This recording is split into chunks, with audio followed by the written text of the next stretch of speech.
কোনো চালু থাকা সামাজিক প্রকল্প বন্ধ হচ্ছে না। এটা আমরা আমাদের কর্মসূচি প্রচারকালীনও বলেছি।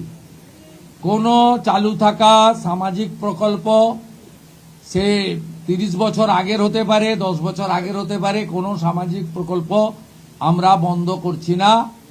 আমরা পেপারলেস অফিসও করব।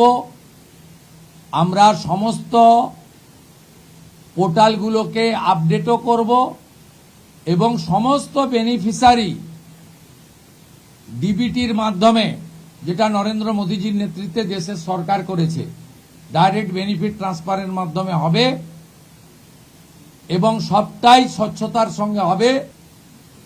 যে স্কিমটার কথা আপনি বলেছেন, আমি শুধু ওই স্কিমটা নয়, চালু থাকা কোনো সামাজিক কল্যাণকর কর্মসূচি বন্ধ এই সরকার করছে না, কিন্তু ট্রান্সপারেন্ট স্বচ্ছতার সঙ্গে সেগুলো হবে।